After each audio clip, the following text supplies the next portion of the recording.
Hello and welcome to this screencast on learning how to use Packet Tracer. For this demonstration we'll be using the following topology. In this local area network we have a switch connecting 5 end devices using the 10.0.0.0 address block. To create this topology I must first open Packet Tracer. Simply double-click on the icon found on your desktop and Packet Tracer should appear. When Packet Tracer appears, it's probably a good idea to maximize it so it takes up the full potential of your screen. In future videos, you'll truly appreciate this when we have multiple windows running at the same time. To create that simple LAN topology illustrated earlier, I must first come over here to the selection tool, click once, then come down here to the network component area and choose end device. I know this is the end device because when I hover over it, it says end device above it. Then I come over in the right area and I'm going to hover over the first icon. It says PC PT. Now in this particular case, I need to add 5 workstations to my workspace. Instead of clicking on this, coming up here to workspace and coming back down and clicking on it and coming back up here to click on the workspace, I'm going to choose to hold the control key down and then click on the PC, then come up, letting go of the control key, then coming up to my workspace and clicking 3 more times to add 5 PCs. Unfortunately, as you can see, I added an extra one. To delete this 6th PC, I must first hit the escape key on my keyboard. The reason why I'm pressing the escape key is so I can drop the PC tool and pick up a new tool. Over here, underneath the Add Note tool is a little red X. That's the deletion tool. If I click on that one time, I can come over here and click on the extra PC. After clicking on that extra PC, you will see it disappear. This happens quite a bit. Just come over to the right and select the deletion tool. Then click on the object that you want to delete. After having 5 end devices added onto my worksheet, I'm going to add an intermediary device known as a switch. Coming down here to the network component area, I'm going to choose switch. I know it's a switch once again because when I hover over it, underneath it, it says switches. And for this demonstration, I'm just going to choose the first switch device, the 2950-24. The 24 indicates it's a 24 port switch, which is more than enough to handle the 5 devices I have on my LAN. So, I click on that switch, I come up here in my workspace, and I click once, dropping the switch. You notice my cursor is now back to a white arrow. I'm going to arrange these end devices so they look somewhat more pleasant to work with around my switch. They're not scattered all over the place. They just give us a better illustration of the size of this network. In order to do so, I just click and hold on one of the objects I want to move and drag it around the workplace. Now that I have my workspace arranged the way I like it, I'm going to connect the end devices to the intermediary device. To do so, and only this time in this demonstration, I'm going to use the Smart Connection tool. So, once again, I'm going to come down here to the network component area, click on the lightning bolt known as connections, and then I'm going to click on the very first icon called the Smart Connection tool. Now that I have the connection tool selected or active, I can click on one of my end devices and then click on the intermediary device. Do you notice when I do this nothing pops up? Because it's a smart connection tool, it knows what port to plug it in on the computer and what port on the switch. The other thing you'll want to notice is that there's a few lights flickering. On the PC side it's green, on the switch side it's orange. The reason why it's green on the PC is because the PC is ready to go. The reason why it's orange on the switch is because the switch has to develop its tables before it can start talking to the PC. This can take some time, but eventually, if all goes well, both sides of this cable should be lit up in green. It's also good to know what port on the switch you just got them plugging the cable in. In order to know that, if you hover over the green dot, it'll tell you that this particular cable is plugged into the FA0/1 port of the switch. If you hover over on the other green dot, it will not tell you anything on the PC because the PC only has one interface card. So to continue this, I'm going to come back here, come back down to the network component area, click on connections, and then click on the Smart Connection tool. I'm going to click on PC7, come up and click on Switch, and away I go. Now earlier I taught you a shortcut. If you want to save yourself time, before you select the Smart Connection tool, hold the Control key down and choose the lightning bolt. By holding the Control key down, choosing the lightning bolt, and then letting go of the Control key, you lock your cursor to that tool. Now I'm going to click on PC8, click on the switch, click on PC9, click on the switch, and click on PC5, and then finally click on the switch. You can see that my Smart Connection tool is still active. To deactivate it, I press the Escape key on my keyboard. To fast forward time so I don't have to waste it on the orange dots, I can come over here to the nav bar and click on Fast Forward Time. And after I get done clicking on that, all my lights light up. Now if there's something wrong with your network and you click on that Fast Forward Time and the lights do not light up to green, you need to fix that problem. At this point, I always like to ask my students, do we have a network? In order to answer this question, they must know the four elements of a network. That is, we need two or more devices connected together to share resources over a common medium governed by a set of rules. In this case, I do have two or more end devices. I actually have 5 of them. Yes, they are connected together through an intermediary device known as a switch. However, they're not governed and I'm not sharing any resources. So after I get done connecting my end devices together, I need to set up some rules so that these PCs will know how to talk to each other. The most common rule used in a local area network is known as the Internet Protocol. Protocol being a set of rules to govern how we will communicate with each other in this local area network. To set up this common rule, I'm going to click on or configure a PC by clicking on it. And in this time, I'm going to go up to the Desktop tab, and I'm going to choose IP configuration.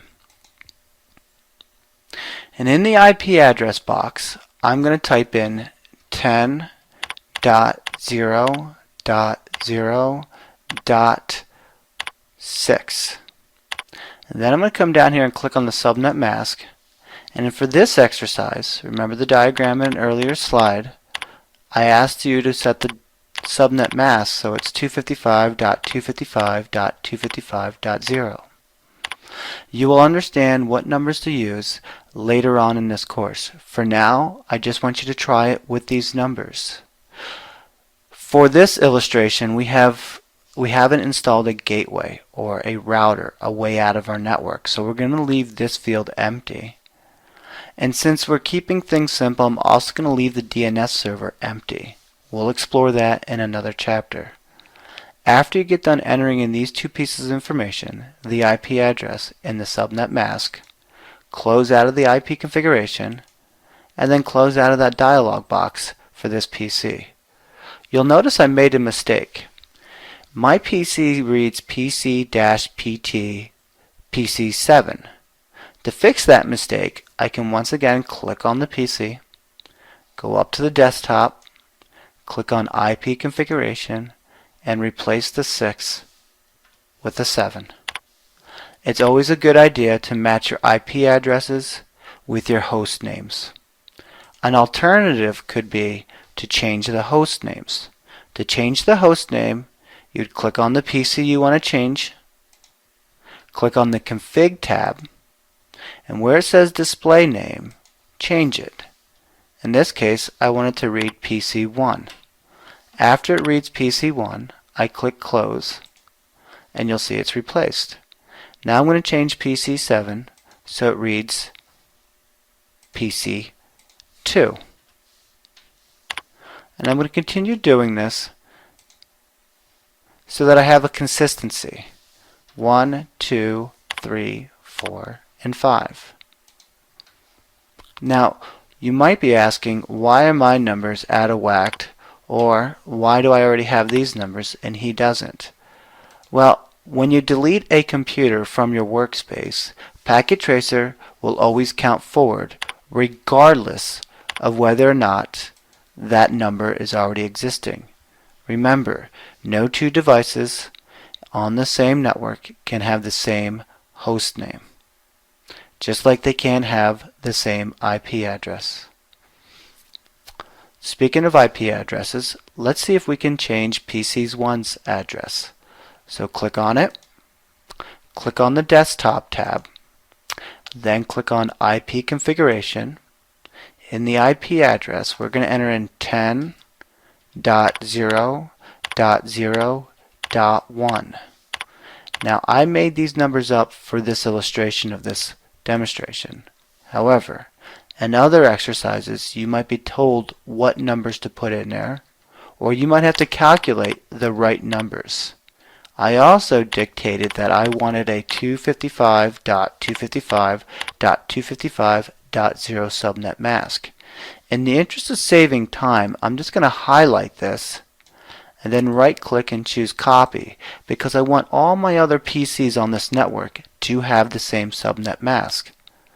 This way they can help to identify the logical network that they are on.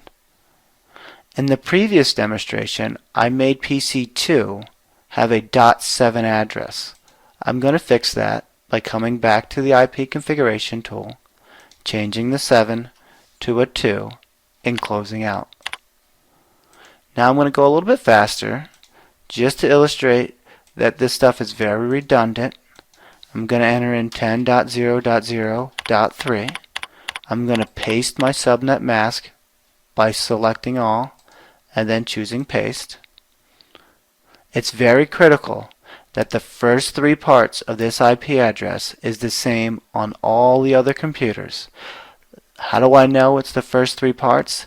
Because in my subnet mask, I made the first three parts 255s. If there is a 0 or a number underneath it, then the consistency part of an IP address, known as the network address, might vary. More on that in a later video. For now, just go around finishing and configuring each PC so that they play nice with each other.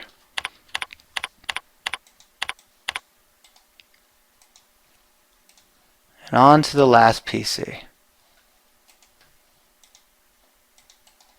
Whoops. 10.0.0.5 subnet mask 255.255.255.0. Closing out. And then I ask my students once again, do we have a network? And the answer to this question is no. I only meet 3 of the 4 elements. First element, 2 or more devices check. Connected together, check. Governed by a set of rules, check. In this case, the rules that are governing our network is the Internet Protocol. The last element of a network is sharing resources. Now I'm going to keep this resource nice and simple. I'm just going to ping one PC to another.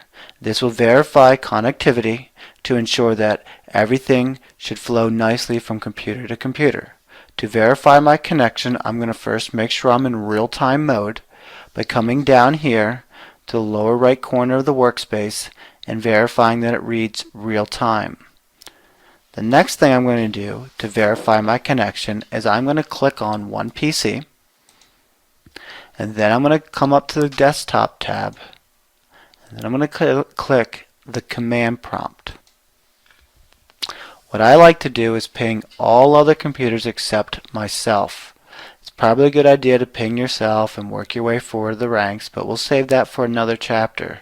For now, let's ping PC2. In order to ping PC2, I'm going to type in PING space and PC2's address, which is 10.0.0.2. If I am successful, I will receive 4 replies from PC2. That lets me know that PC1 and PC2 are able to communicate with each other. I'm going to ping PC3 now. I'm going to type in PING space 10.0.0.3 and hit enter. And as you can see, just like with PC2, PC3 is responding to my ping request. Now I'm going to teach you another shortcut. Instead of typing out ping space 10.0.0.3, or for the next PC.4, I'm just going to hit the up arrow on my keyboard, and you can see that Packet Tracer automatically put in the same command that I typed in last. I'm going to replace the 3 with the 4 and hit enter.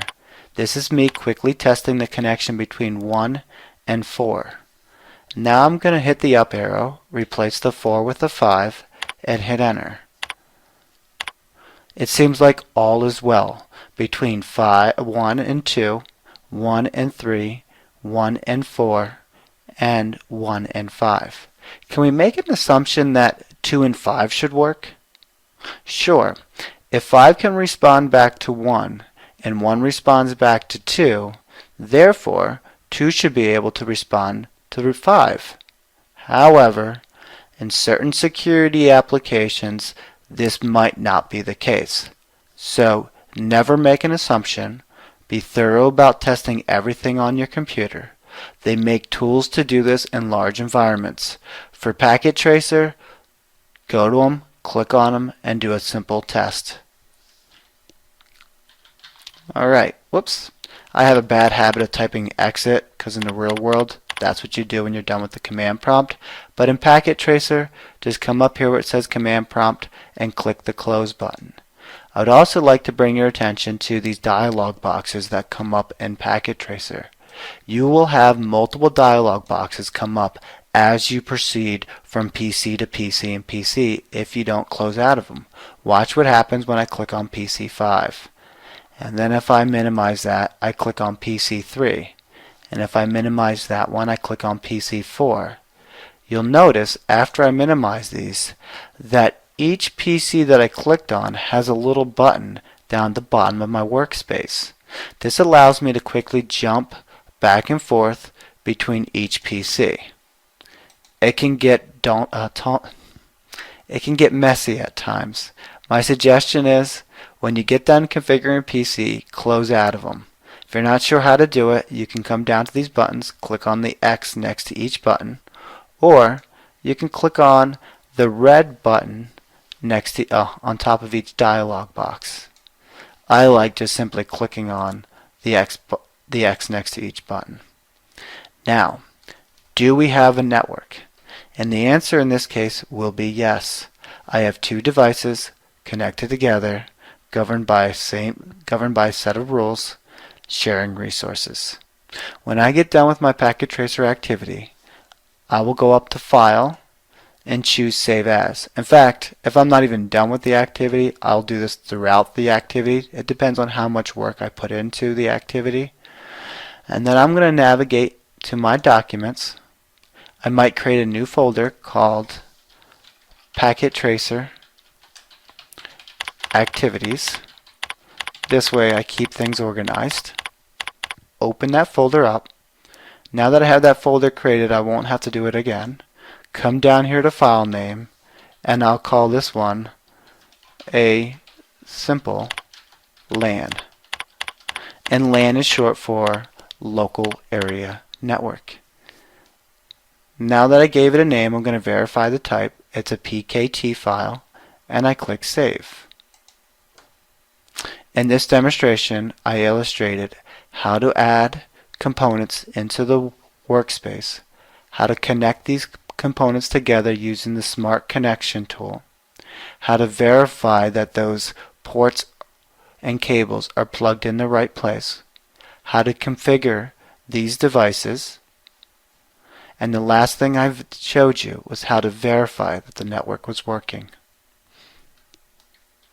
In a previous screencast, I mentioned that Packet Tracer was designed so students can explore concepts, conduct experiments, and test their understanding. It's probably a good idea after watching my screencast on how to create or conduct an activity in Packet Tracer that you do it over without watching the video and you start over from scratch. So to start over from scratch, click on File and click on New. If it asks you to save any of your work, say yes, so you're not losing it, and begin the same exercise on your own.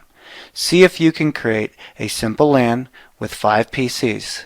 This time, instead of using a network address of 10.0.0.0, use this for the starting part of your IP addresses.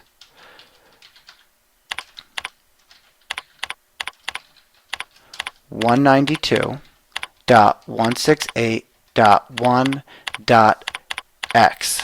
Now the X is the octet where you would place the value with 1, 2, 3 depending on what PC you're in, with a subnet mask of 255.255.255.0. If you need any help, email your instructor at nandre@corning-cc.edu. Good luck, and as always, I'm an email away. Thank you.